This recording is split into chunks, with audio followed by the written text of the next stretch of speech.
so much for listening to Uplifting Impact. I have a special opportunity for you. For everybody who is a listener, we are going to be hosting a wonderful How to Be an Ally Summit. It is a virtual summit.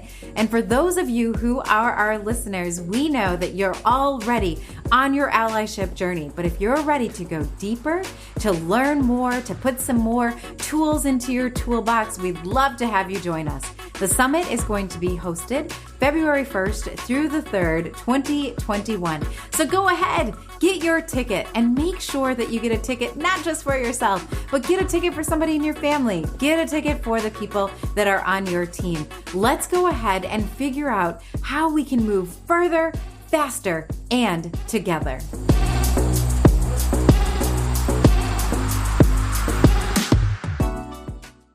Hello and welcome to Uplifting Impact. I'm so glad that you're here joining us today. I have with me an attorney who is here in the Milwaukee area. Her name is Isioma Nwabuzor, and I want to make sure that you hear her name again because I feel like it's such a beautiful name.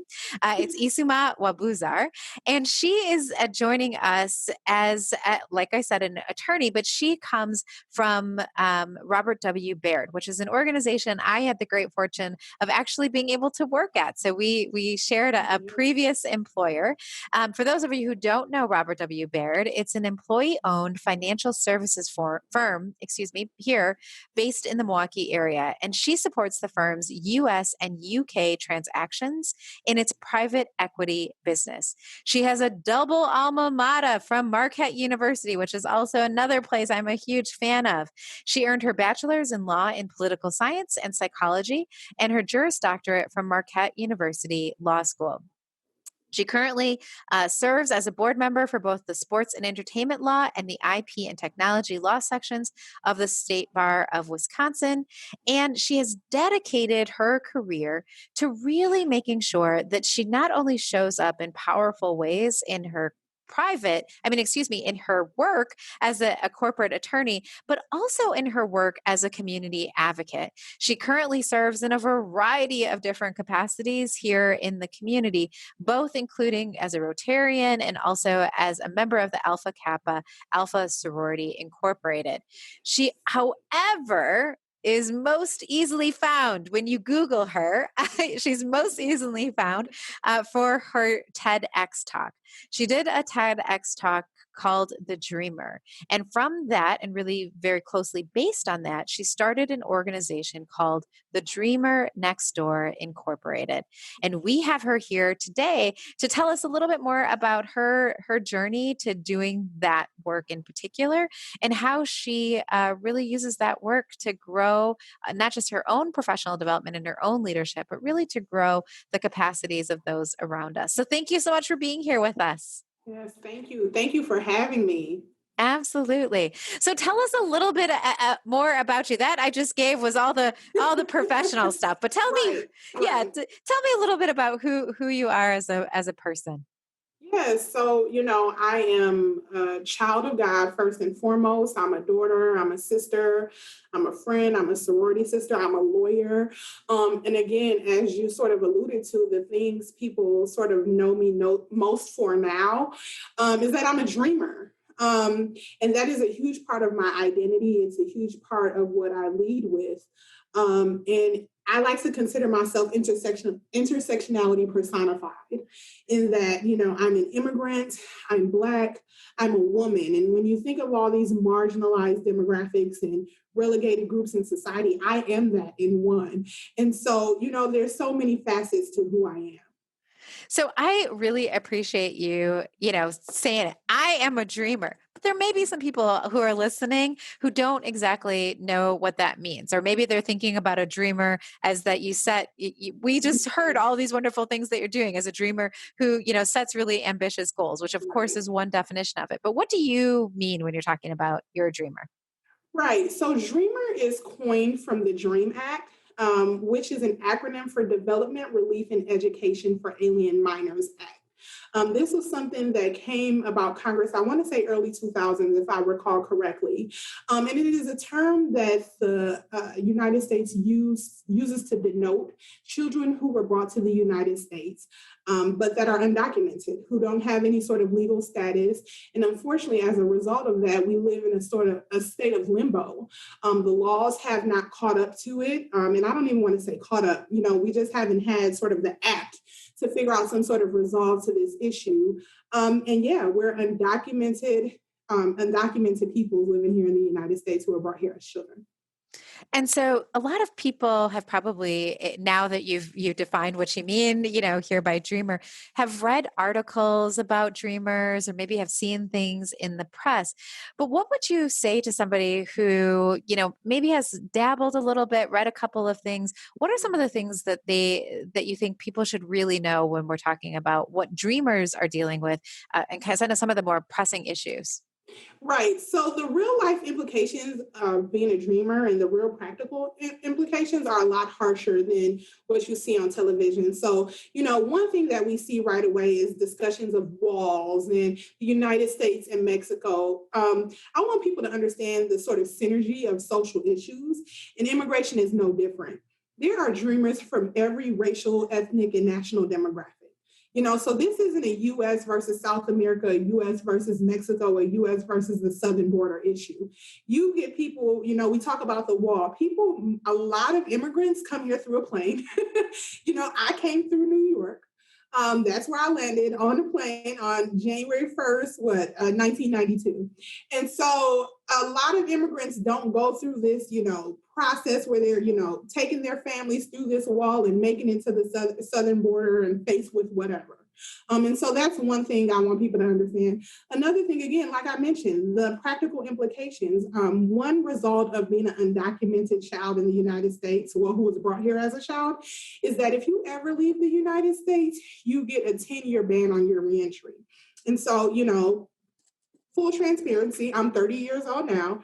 If I decided, hey, I'm longing for that bachelorette trip, I'm longing for that vacation in Tulum, I'm longing for this. The minute I leave, I could not come to the United States, even have the option of coming to the United States until I'm 40. And so when we're talking about that, when you're talking about someone who's growing up and experiencing life, that means you miss funerals of your relatives overseas.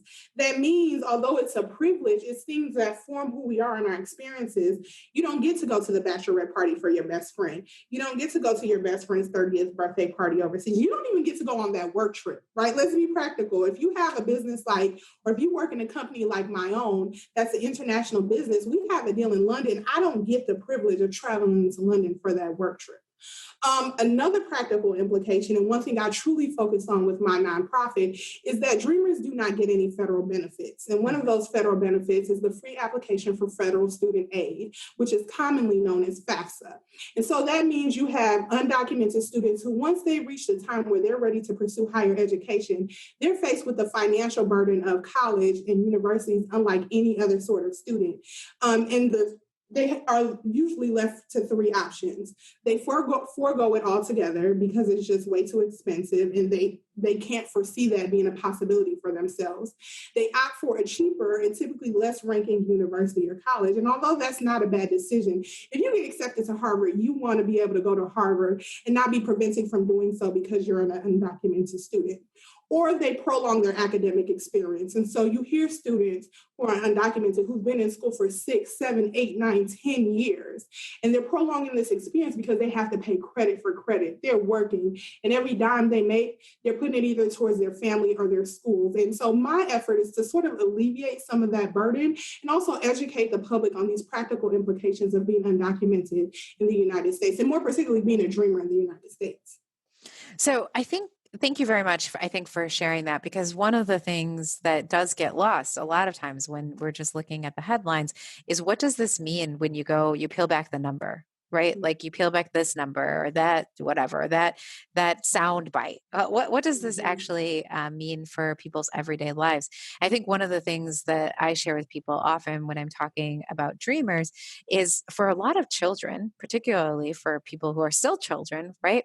There is a deeply rooted fear that they walk around with. And so can you imagine being, 6, 7, 8 years old, 9 years old, and somebody asks you to talk about the person that they love the most, to talk about their mom, their dad, their uncle. And you know how excited you would get, right? When you want to share about, oh, this is, but then to be like, oh, nope, I'm not going to say anything, because they're terrified that if they say something, they could be the reason why somebody has to leave, or they don't want to share, or they don't want to talk because they're afraid that they might expose themselves, right? They understand at a very young age that they're on this really tenuous line. And so the stress of that is the other thing, right? There's these Absolutely. practical things, but there's also the stress of that. So you're in this work, right? You're obviously very passionate about it because of your own experiences, but also because you understand how this is impacting other people. So when you think about like this journey in leadership, right? You have people who are on this podcast because they're really trying to deepen their understanding in diversity, equity, and inclusion. That's why they're awesome, and that's also why they're listening. So what would you say to somebody who's in a leadership role? What would you say are some of the things that they can do, either themselves or things that they could do or try and support within their own organization to help at least alleviate some of the challenges that dreamers might be facing? Right. So I think, if I had to pick three things, I would say amplify the voices of marginalized groups in your organization. It's no secret that more often than not, racial, ethnic, national, gender minorities are the minority in your organization. And anything you can do to sort of create a space for them to share their stories so that their colleagues and the people that they work alongside of for most hours out of the day know who exactly they are and can build some sort of empathy is awesome. Create those safe spaces so people can come to, when we're talking about diversity and inclusion, being part of inclusion is being able to bring your whole self to work. And so what are you doing within your organization to ensure that people feel like they don't have to live in that fear you alluded to, or they don't have to keep part of themselves secret or hide, and can be their full selves and their whole selves when they're coming to work? Amplify those voices. Another thing, and I would say this for those marginalized demographics, in those dreamers or Black women in their organizations, use your voice. Your voice is an act of resistance. And the more you use your voice, the more people get comfortable being uncomfortable. And the more they get comfortable sort of having these socio-political dialogues.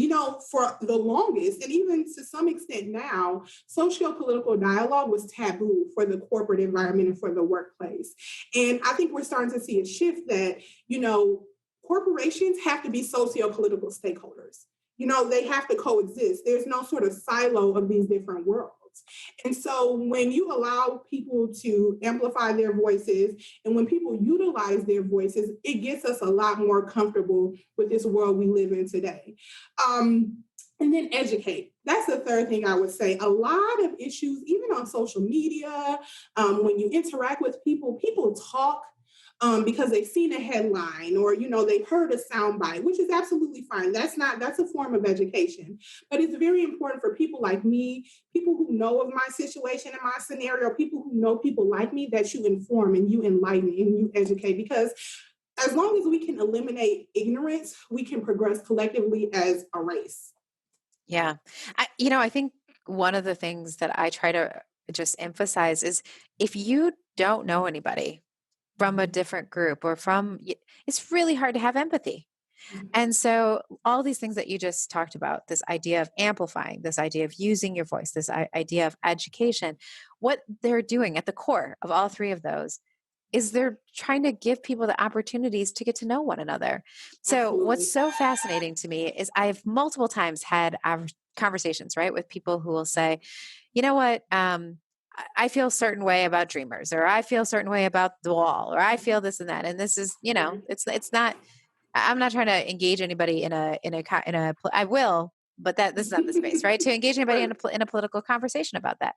But one of the questions that I always like to ask when these things come up, especially when we're in the diversity, equity, inclusion, belonging space, is I like to say, have you ever talked to anybody who's on the front line of that? Mm-hmm. So it's easy to have a lot of opinions about a lot of things. if you haven't actually had the experience yourself. Right. And I liken this a lot to the work that I do with young people. So there's so many times where I would be in a room full of all adults, Mhm. and we could come up with a million ideas about what the young people should be doing. And if they Right. did this and right. And we could just go, go, go, go, go. But I often will stop those meetings and I'll be like, hey, has anybody talked to a young person? Right. Exactly. And I also ask them, if a young person walked in here right now, would that person feel welcome? Mm. Would we have enough space to actually bring their voice into the conversation? And I Right. think that that same line of questioning can work really, really well when you're talking about subject areas that have this social, political, kind of undertone to it. Mhm. Okay, that's really interesting. I'm glad you read those headlines. I'm glad you read that article. I'm glad, because that means that people are, like you said, actively trying to educate themselves. Right. But can we also make sure that let's talk about some real implications of how these things play out in people's lives, either within our organization, or maybe we just go out and we try and find resources that allow for us to see what this looks like. Because Right. without having these conversations in silos of numbers and statistics and articles and books or whatever it might be, or radio talk shows or podcasts even, right? But not coupling that with like the reality of humans. Oh, what Right. a missed opportunity. Absolutely. Absolutely. And humans aren't robotic. You sort of spoke to this earlier. There is this sort of trauma element to it, aside from the practical day-to-day implications. And, those are huge implications, but there's a trauma that people who have been marginalized and relegated, and in my case, dreamers, and a Black woman, because I never speak of myself just as a dreamer. I always speak of myself as an immigrant Black woman, and that is so important to my identity. But there's a sort of trauma that comes with each of those identities that you carry with you, and part of understanding that, and again, building empathy, is understanding that trauma. And how did it aid in me becoming who I am today, and the decisions I make, and how I move, and how I engage with others. And you don't get to that until you start having real conversations. There's always the pros and cons of social media. And I think, unfortunately, one of the implications of that is we're okay with just reading the headline, or we're okay with just reading the easy 4-minute article. But we have to sort of get back to basics and start having that face-to-face human interaction and really getting to know people. I could not agree with you more. And I think I'm so grateful that you are facilitating those conversations. So tell us really quickly a little bit about what your organization is doing. We've talked about why it's so important, but tell us what you're doing. Yes. And so, we're growing. We're a growing organization. We're in our first year. But again, our purpose is to engage millennials, spark advocacy, and mobilize change in society. I'm a firm believer that young generations are the generation that are going to change the trajectory of this planet. And again, people don't know until they understand the issue what direction to take things in. And so my goal is to inform people on immigration and what immigration means, and the stories out there and what we see and what's happening, along with an array of other socio-political issues we deal with. And so my goal is to expand. So we're talking about police brutality. We're talking about gun control. We're talking about LGBTQ plus issues. We're talking about housing. We're talking about education and equity. And we're educating the public so we truly understand, because again, we live in a society where if it doesn't directly impact you, you're not really in tune as you should be. And so mobilizing change so that ultimately we can uplift these demographics. And these are issues of the past. And as I mentioned, our hallmark program is our annual scholarship. And so we do an annual scholarship, again, to alleviate the financial burden for undocumented students, because again, everyone, as cliche as it sounds, doesn't want their hopes of the American dream shattered. That's the reality of it. Right. And so anything we can do to keep that promise and keep that hope and keep that dream alive for dreamers and other marginalized groups. So this year we've reserved a scholarship for a person of color directly impacted by police brutality. Anything we can do to uplift them and help them and lift as we climb, that's what my organization aims to do. That is awesome. So I know that people are going to want to learn more about the organization. They're going to want to learn more about you. Tell us, what's the best way to get connected with you? Yes, so my platform for all things concerning Isioma are iamisioma.com. So that's iamisioma.com. You can find my merchandise, like the shirt I'm wearing. All a portion of the proceeds from every purchase goes towards the scholarship. You can find the Dreamer Next Door. You can find out about me, booking me for speaking engagements and things like that. I'm very active on social media. You can find me on Instagram at I am Isioma. You can find me on Facebook there as well. And you can find me on Twitter at Isioma Nwabuzor, ISIOMA NWABUZOR. Awesome. And in case my cough there just messed up any of that, we'll also make sure that we put all the information in our show notes. Thank you so much for spending some time with us. Thank you so much for the work that you're doing.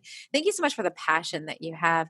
You know, this work does pull at the things that make us who we are. It pulls at how we show up. It pulls at all of those components. And sometimes that can be extra hard. It can actually make it harder, right? I think sometimes you think like, oh, that's your experience, so it must make it easier. And actually it can make it harder because it's not just something you're passionate about. It's who you are. It's who you are as a person. Life.